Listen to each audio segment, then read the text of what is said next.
Good afternoon. First of all, I'd like to welcome everyone to our weekly webinar series dealing with the coronavirus issues. Before we get started, I would just like to say a quick word generally and offer this observation. That we can all be proud of our efforts, of our clients and our friends to address this unprecedented situation in a thoughtful, caring, and responsible way. I think I can speak for our entire firm in saying that we have been very impressed with everybody's efforts to try and understand the situation and deal with it. And I think we should all be commended for our efforts. These are tough times and difficult situation. I think it's just appropriate for us to take a second and feel good about what we're doing to try and address the difficulties here. On behalf of Schoeneck King, we hope you're all well, and we wish you safe days for you and your family in the coming days. This is one of a series of weekly webinars that we have been conducting. We intend to continue to do that until this crisis has subsided. We are also doing periodic pop-up webinars on a variety of topics, so we hope you'll join us for those as well. We do have a question and answer function, and we will be trying to answer as many of your questions as we can today, but we won't be able to get to them all. We've got a lot of people on the line, so we'll do the best we can. If you have questions after this, feel free to reach out to your bond attorney to get answers to those questions. There's also a brief survey at the end. It's appreciated if you can do that. That helps us in terms of tailoring our content. So with that, I'd like to turn it over. We're going to start with Jen Schwarzout. Jen is going to talk on restrictions on hospitals and long-term care facilities. Jen is a litigation attorney, and she is resident in our Rochester office. Jen, take it away. Thanks, Pete. Good afternoon, everyone. I share the sentiments that Pete offered. I hope everyone's doing well. There are a lot of things that have come forward relating to the healthcare industry in New York State over the last week. And Caitlin is going to talk later in the program about some of the details of some executive orders. Right now, I'm just going to give some brief comments with regard to nursing homes and hospitals and some of the impositions that have been placed upon them, primarily from a visitor perspective. So back on, which seems like this is moving so quickly. Back on March 13th, there was a restriction in nursing homes that only medically necessary visits were to occur.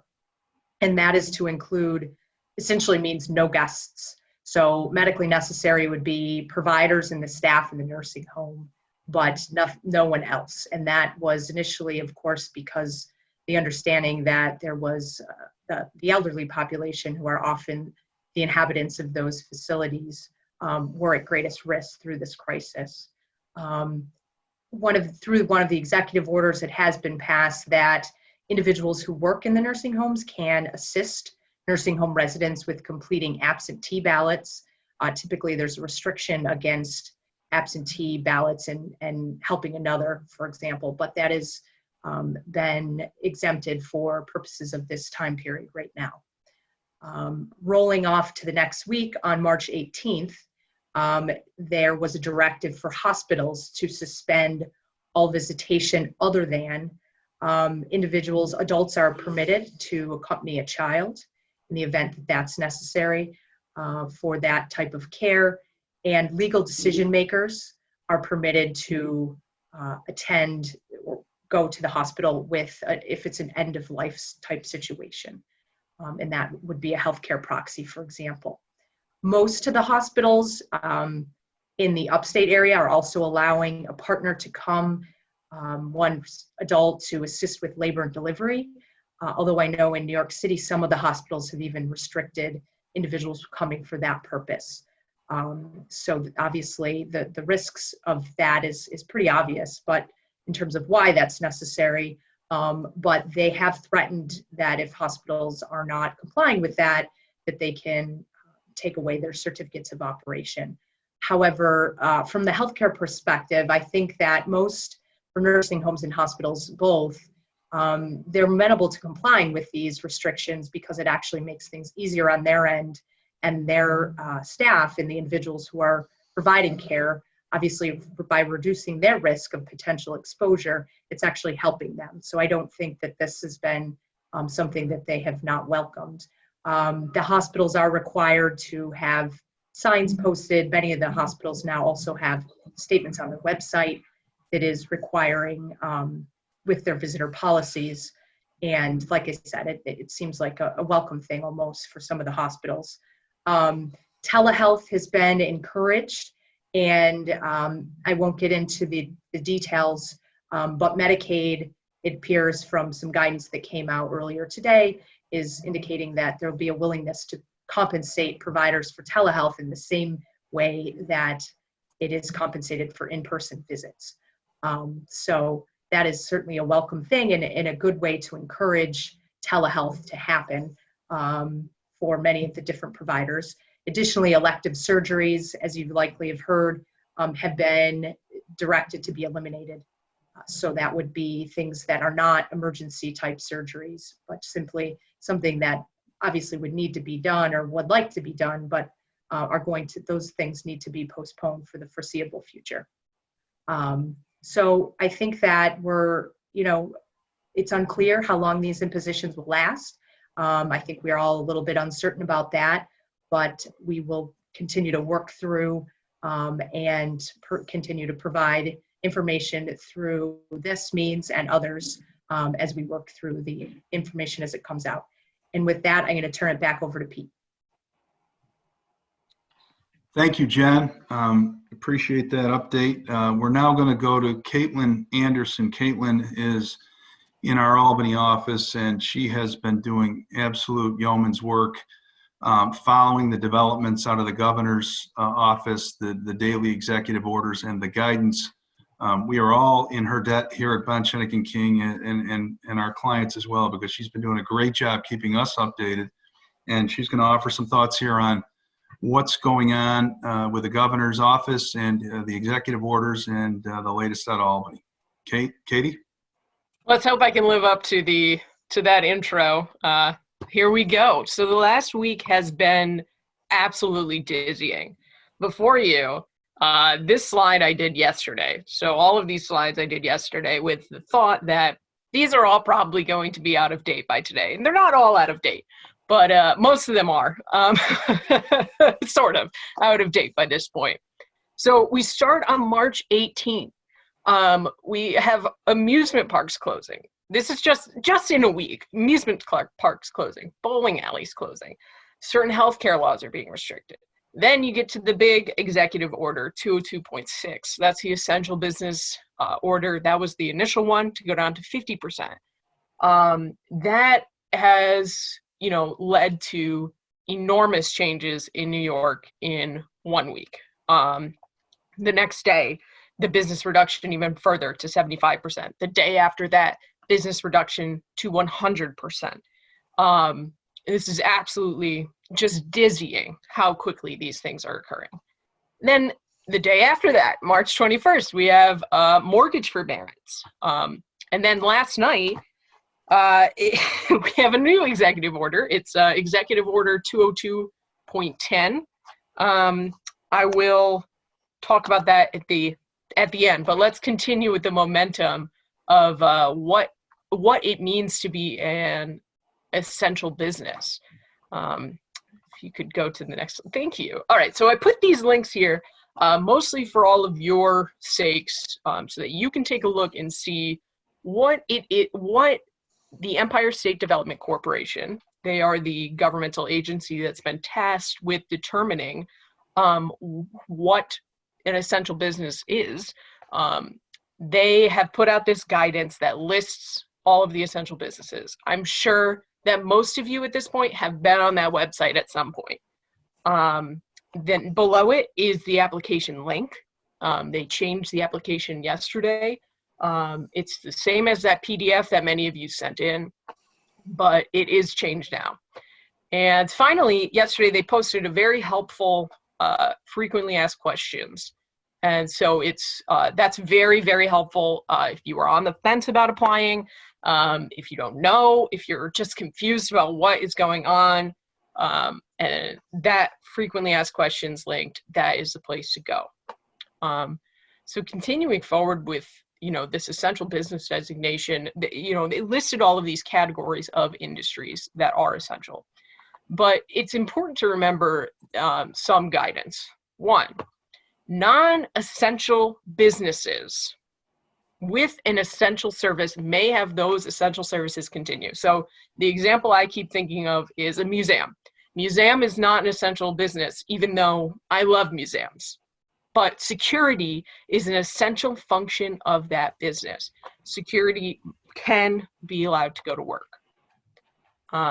Another important thing to remember too is if you look at, there's additional clarifications about businesses with single occupants or employees.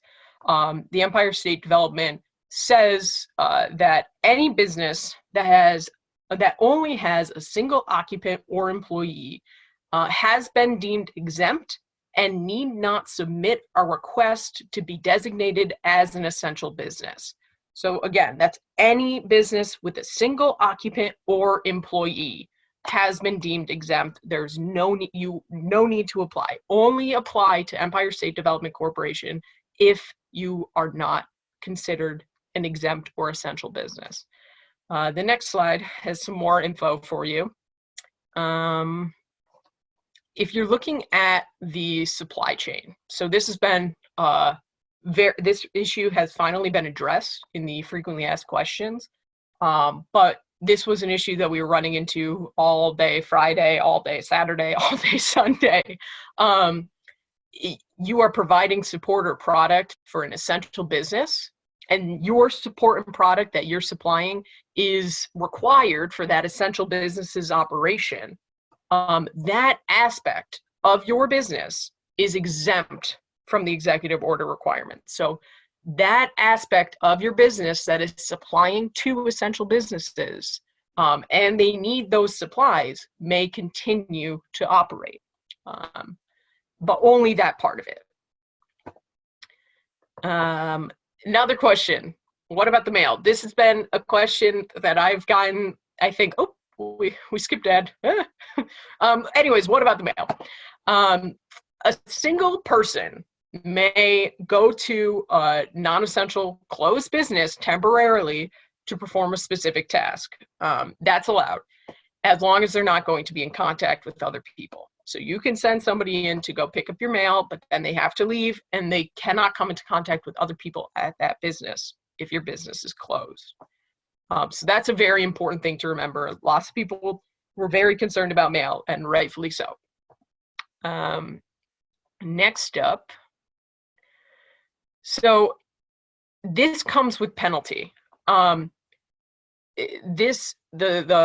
latest e-order, the executive order to get down to 0%, it comes with penalties. The first two did not. This is enforceable under Section 12 of the Public Health Law. A violation of these executive orders can lead to a fine of $2,000. Subsequent violations, it leads to an increase in fines. Additionally, there can be misdemeanor charges filed against you. So those are all important things to remember about these new developments. Further, the Attorney General is actively soliciting requests and information from employees to report suspected violations. So if employees don't believe that their business that they work for is essential, they are being encouraged to email the Attorney General's office about that. So that's big. Be on the lookout for that. Just be aware. The goal here is not, the governor has made it clear, the goal is not that he wants to punish New York's economy. The goal is that we are seeing this virus, and I'm going to go over some of those rates in a few seconds, it's exploding at a very unsustainable rate. So that is why all of these draconian measures are in place. The next slide deals with a question we've been getting a lot of. And we've heard lots of news organizations have reported on this. Most of the reporting has been, it hasn't given the full picture. So there is no actual text to Matildas Law. The governor today in his press conference said that it was in an executive order. It's not really. There is no bill from the legislature. The traditional means that you would think to be an enforceable law, it just doesn't exist. Matildas Law it is all of the restrictions on vulnerable populations, including those with immunocompromised systems or those who are 70 and older. That just doesn't exist right now. It doesn't mean that you should not take it seriously. It doesn't mean that we should be willfully trying to disobey that edict from the press release from the governor's office. And that is just very important to keep in the back of your minds. So turning to the executive order that was issued last night. I've run out of slides now since they're all obsolete. The executive order from last night is 202.10.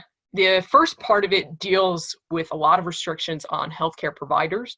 Not just restrictions, they are trying to make it easier for healthcare providers to perform healthcare services. So easing the restrictions on who may provide healthcare services, ordering hospitals to increase capacity, restricting and canceling all elective surgeries. This is for 30 days. It also prohibits, and this is a quote from the executive order, prohibits non-essential gatherings of individuals of any size for any reason, in parentheses, parties, celebrations, or other social events, and they are canceled or postponed. That is effective immediately. We are not given any guidance as to what it means to be a large gathering, but safe to assume that you should be only doing solitary exercise in public. You should only go to the grocery store by yourself. This is all supposed to be very much containment. There are additional facts from today that I think are worth mentioning. Right before this, I'm sure a lot of you were also watching the governor's press conferences. I was watching it as well. Cases are doubling in New York every 3 days. Currently, today, there are 5,707 new cases. 3 days ago, there were 2,950 new cases. And I point that out because that shows that New York has a lot further to go. The governor expects that the peak, the apex of these cases is going to be 14 to 21 days from now, which is sooner than we had wanted them to be. Initially, it was supposed to be May, but now that puts us into April. And that is coming fast and furious. And we simply don't know how long this is going to be going on for. It is very uncertain. And, we are always happy to help however we can too. And, I just simply urge you all, please stay inside, please take care of each other, go outside and get a walk if it's a nice day out, but go by yourself, and stay 6 feet away. Stay 6 feet away at work. If you are an essential business, please put these procedures into place. Social distancing has become a great catchphrase, but it is vital for us to stop this spread of this infection in order for us to go back to having a normal life. And with that, I'm done. Katie, thanks.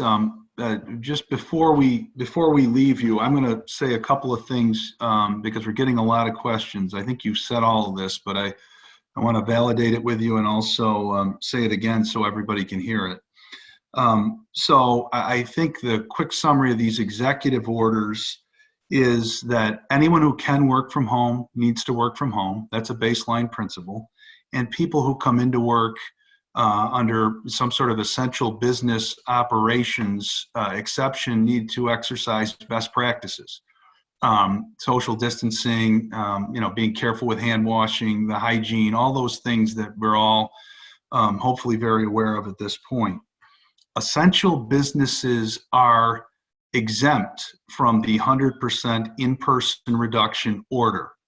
If you're not an essential business, but you have subparts of your business that are in the essential business of supplying essential businesses or providing services to essential businesses, that portion of your business would likewise be deemed essential and could operate without the restrictions, again, subject to the above in terms of social distancing, work from home if you can, et cetera, et cetera.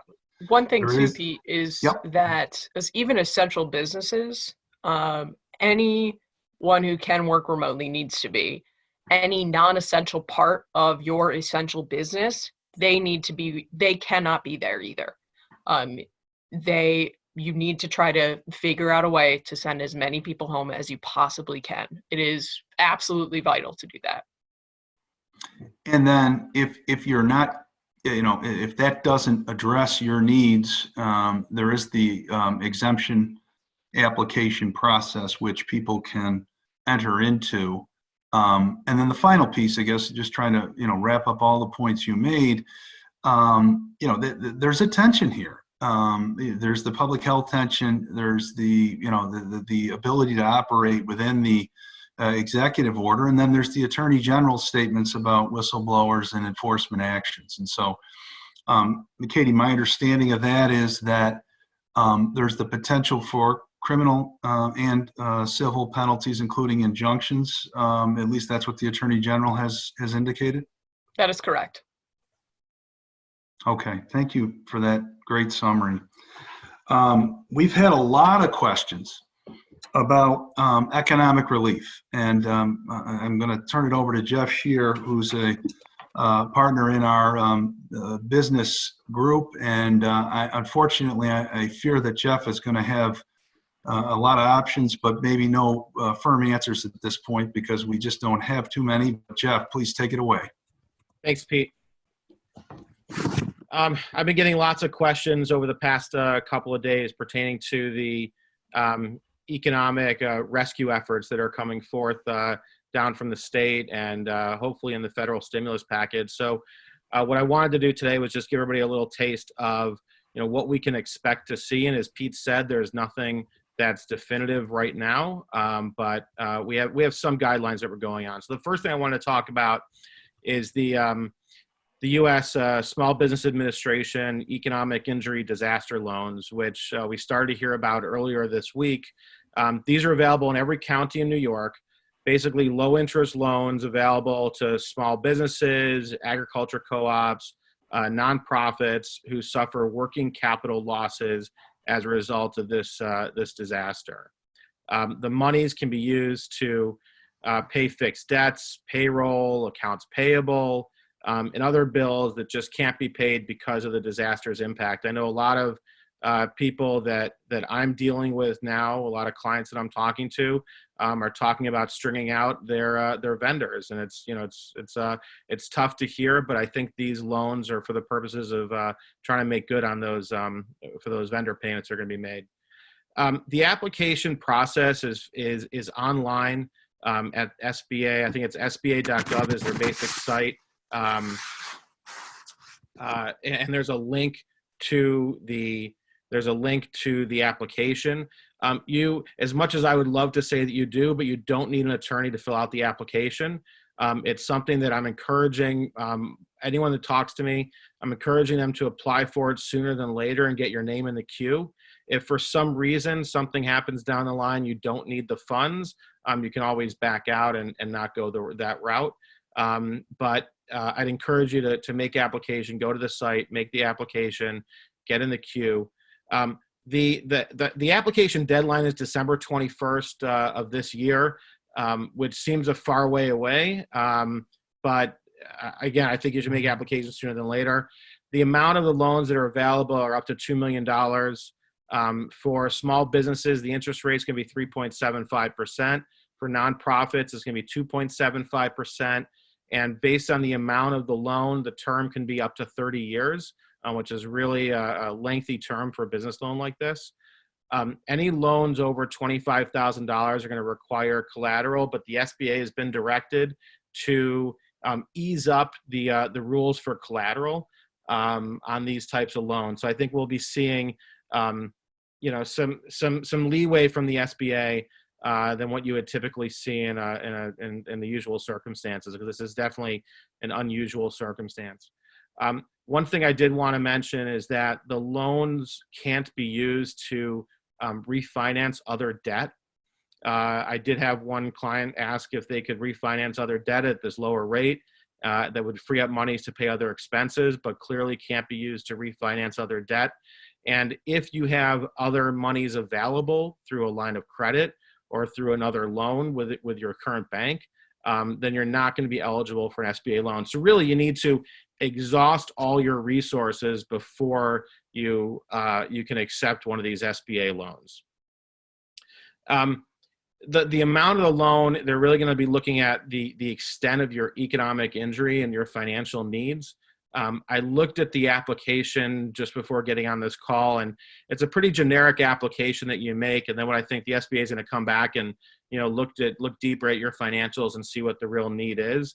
And it's going to be and the amount of the loan is measured by your decrease in income from operations and working capital. So that's the SBA program. I think one of the things that I also wanted to, and there's a whole lot more on that, but again, if you're thinking about it, I'd encourage you to go to the site, make application. It might take you a while to get on the site. It crashed a little earlier today when I was on it because so many people are getting on there to make application. Now, the timing of the SBA loans, I think, is going to be set up in the federal stimulus package that hopefully is passed relatively soon. I think several $100 billion that are set aside for these small business loans in the stimulus package. There's also local monies that are available. And I'm just going to run down the jurisdictions where we found some local programs. New York City has programs specifically for businesses with less than 100 employees and also businesses with fewer than 5 employees. Onondaga County and the city of Syracuse are both in the process of putting in place programs for zero interest bridge loans that will allow you hopefully to bridge time between now and when the SBA loans come online. Erie County, Chautauqua County, the Capital Region all have loan programs that are coming into place. And that are really geared towards helping small businesses, as do the city of Oswego and the city of Auburn. And we'll really be keeping on top of these local programs. So I think those monies may be readily accessible, more so than the SBA loans that I think are going to take some time to come in play. And finally, New York State is, there's a bill in the New York State Senate right now for a small business containment program. There's going to be another $1 million for businesses with lost revenues, and these are businesses with less than 10 employees, and there'll be advances of about $10,000 a piece to cover rent and payroll. So there's a lot of programs that we're hearing about, and I think over the next week or so, we're going to start seeing some more definitive direction on both what the SBA programs look like and also what the federal program is going to look like and these local programs. So I'm going to turn it back over to Pete. And if there's any questions, feel free to shout out. Thanks, Jeff. Now I'd like to turn to Rick Weber. Rick is a partner in our Syracuse office.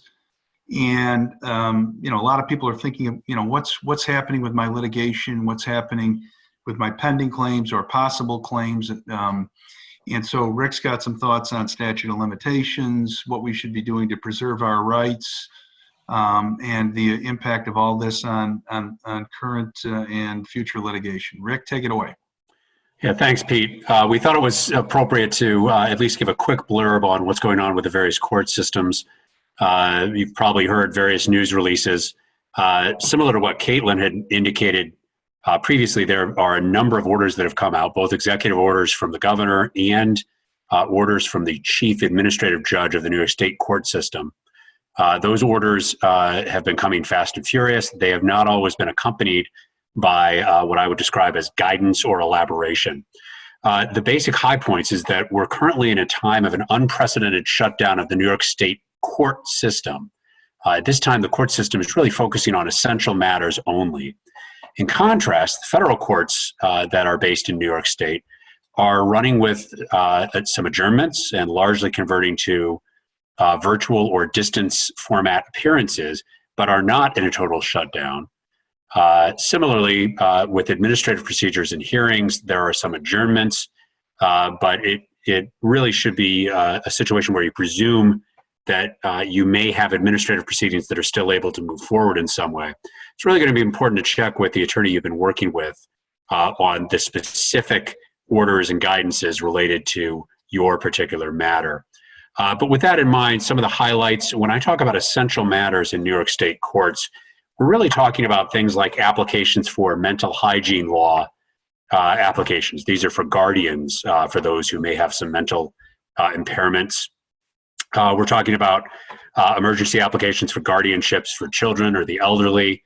We're talking about temporary orders of protection, various criminal matters, certain family court matters as well. What we are not talking about as being quote unquote essential are many of the matters that businesses would normally be in court over. These are commercial disputes, contract disputes. We're not talking about tort matters being essential. We're not talking about any kind of estate matters being essential. In fact, there are orders that have been issued that are staying the prosecution or advancement of foreclosure actions and evictions. Most recently, the governor issued a executive order concerning statute of limitations, which tolls statute of limitations until April 19th of 2020. The same order also stayed or provided limitations in regards to the filing or service of any legal action, notice, motion, or other process or proceeding. That said, there's some nuance to that term. So in your individual matter, it may still be necessary to serve certain documents such as a pleading, an answer, if that's the phase you're at in a state court litigation. As of March 22nd, which is Sunday night, the chief administrative judge issued an edict indicating that courts and county clerks are not going to be accepting electronic filings for matters that are deemed to be non-essential. What that means is no new lawsuits are being commenced in New York unless they are currently deemed to be in the essential subject matter area, or unless an awfully good case can be made to a judge who will review that the particular matter at hand should be deemed essential. So it's very difficult to do that.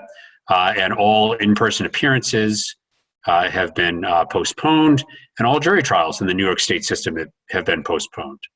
Again, in contrast, in the federal courts that sit in New York, these are district court matters. Frequently, class action lawsuits are handled there, disputes amongst New York companies with other companies or customers out of state. These courts are much more specific in how they are handling it. There's not a uniform order across each of the 4 federal district courts in New York State. Instead, each federal district court is handling it differently. In some regards, that makes sense when you think about it. There is a federal court headquartered in New York, the Southern District of New York, that has different issues that it's facing right now, just from the logistics of court operations, than what may be faced in the Northern District of New York and its courthouses in Albany or Syracuse. Similarly, with administrative proceedings, the governor's executive order 202.8 postpones scheduled hearings. It tolls the filing and commencement of administrative matters. But that said, administrative matters that are currently pending need to be individually addressed and checked on. For better or for worse, the Office of Administrative Hearings is closed. Getting detailed guidance on the specific implication of the governor's executive order to an individual administrative matter is not as easy as you might think. So I would obviously encourage anyone with a currently pending matter, be it administrative or litigation, to contact their attorney who's specifically handling that matter. With that, I'm going to turn it back over to Pete. Thank you.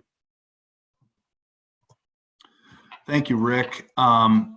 now just turning to some of your questions. Let me start with, I'll spend just a couple minutes on some of the employment law aspects here. We're getting a lot of questions on, unemployment insurance, paid leave under the state statute, paid leave under the federal statute. And we have done, we put out some guidance on this, and we've done individual webinars, but I'm making the executive decision as we're talking here that we need to do a webinar that really kind of walks people through that. So we will do that and get notices out to you, in the next couple of days. But I guess just talking it through, I think these situations require either a mental checklist or perhaps even an actual checklist where people would, on a virtual or actual piece of paper, sit down and say, okay, what's my situation with respect to any particular employee in question? And the underlying baseline rules have not gone away. So if people come in with health conditions or medical documentation regarding their conditions, we have obligations to look at reasonable accommodations, including leave for somebody who may not be able to work due to immune compromised issues or things of that nature. Possible that they might be eligible for FMLA leave as well. And they would be eligible potentially for leave under our policies or our collective bargaining agreements in accordance with those provisions. The overlay then would be the new provisions that have been enacted in New York State, paid emergency leave under the Families First Act, paid sick leave and or partially paid leave benefits for family emergencies. Revisions to the unemployment insurance law where the waiting period has been waived. And so, I think you'd be looking at each individual situation. Who's at work, who isn't, why aren't they at work, what does that mean under your policy, under the unemployment insurance law, and under the new statutes. And given the different coverage conditions based upon size of employer under New York law and under the federal statute, you may have very different answers. And so the questions we're getting, what do we do with an employee, would be dependent upon who you are as an employer, what size you are, and what condition is presented to you or what situation is presented to you by your employee. So my advice would be that we have to work through these on a case-by-case basis. That may be difficult. There may be groups of employees from which we could make group decisions. If the employer closes, nobody's at work, that looks like a furlough or temporary layoff situation, likely an unemployment situation. Individual employees who can't work may be entitled to paid leave under state or federal amendments. And so a lot there to kind of keep your eye on, but it really will vary based upon your circumstances, why people are not at work, and which of the various pieces of legislative relief will apply. So that's kind of the employment law overview. We're getting a lot of questions. I want to turn back to Katie now. We've gotten questions about the Attorney General's enforcement, which I think we kind of covered, but I think bears mentioning again. And relative to that, do employees who work in essential businesses need letters of passage or something else to show that they're on their way to work or to perform essential businesses? And then finally, a third question, Katie, all in the same area of, what about police stops or things like that? Are people free to be on the roads, or what's the situation at this point? So if you could answer a few of those, that would be great. Yeah, so let's start with the first one. And we don't really know, quite frankly, what the Attorney General enforcement will look like. It's silent. And the statute that's relevant, Section 12 of the Public Health Law, it allows for fines, and again, the criminal, there's the potential for criminal acts. But in terms of how that's going to be enforced, whatever is happening today is likely going to be very different from what's happening tomorrow. And what today looks like is going to be different from next week. So it's very hard for me to be able to predict and for me to be able to tell you what it will look like, besides the fact that it's uncertain. The second part of it, letters. So right now we've been getting a lot of questions from employers saying, do we need, we're an essential business.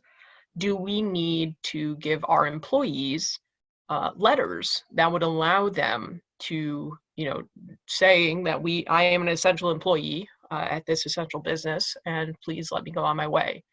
There's nowhere in these executive orders that prohibit individuals from leaving their homes. And that's something that's very important to remember.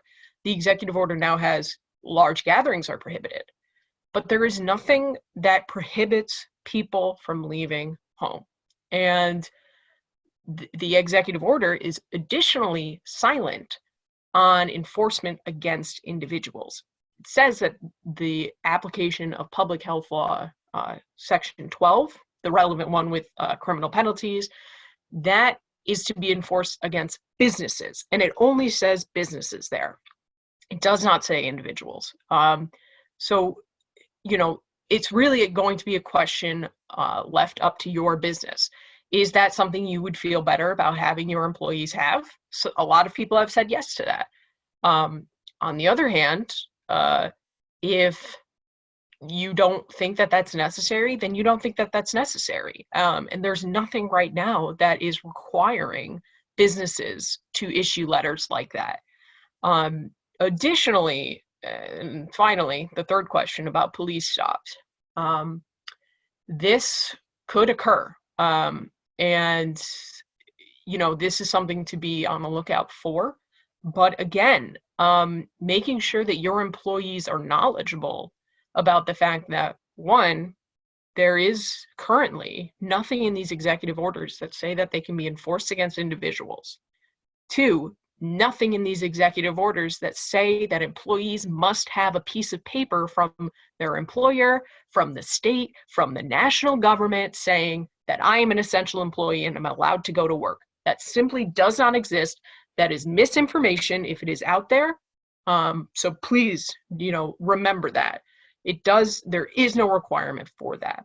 That may be a best business practice for your business, but that is a very, very dangerous line of thought to go down. So I urge you strongly to remember that and to educate your employees that there is no requirement to have those pieces of paper, and that there is no piece of paper, magic piece of paper from the state or national government about such.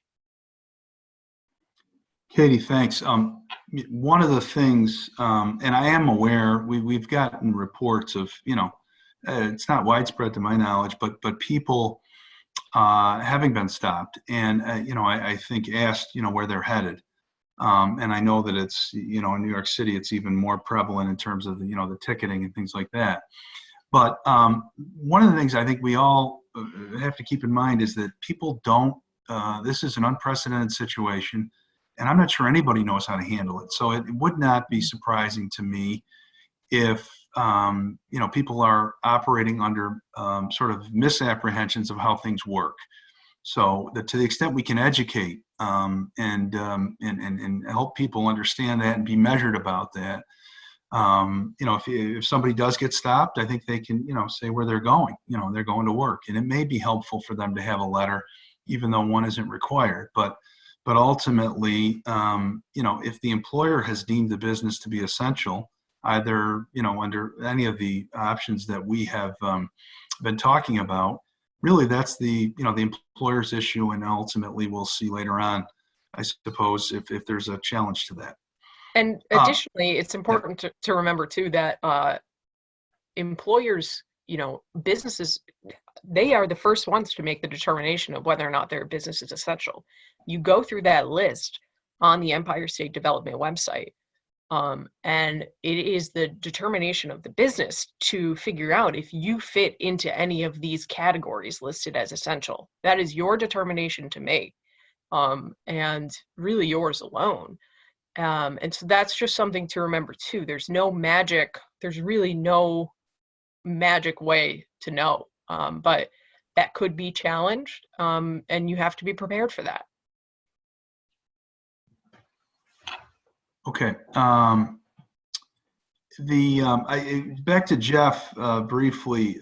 Jeff, we've gotten some questions about, helpful links, where you can go to, try to apply for aid, things of that nature. Can you speak to that? Sure. We issued a client alert, actually, I think 2 client alerts, one on the SBA program and another on the local economic rescue programs. Both of those are on our website. If we can, I'll also embed links in this presentation before it goes out. Thank you. The last point I would make, just trying to answer a couple more questions regarding unemployment. New York State has indicated that they will be waiving the waiting period. There is a shared work program which is available under the New York State unemployment insurance law. It may be difficult to get approval quickly for that program because I think they're pretty busy right now, but that allows, in lieu of a layoff, reductions in the number of people at work, the number of days of the week that people are at work, and unemployment benefits for that reduction rather than a layoff, if that's an option that the employer is interested in, and in unionized settings the union agrees to. The other thing that people might consider if they really need to is, sort of rolling layoffs, or, whether there's a way to keep people at work and with a reduced schedule that is consistent with the executive orders and social distancing, and it allows people to potentially collect unemployment and get wages. It is 12:47. We committed to try and keep this to 45 minutes. We do thank everybody for attending our webinar today. Feel free to reach out to us and look for future webinar notices, and we'll see you back here next Tuesday. Thanks, everyone. Stay safe.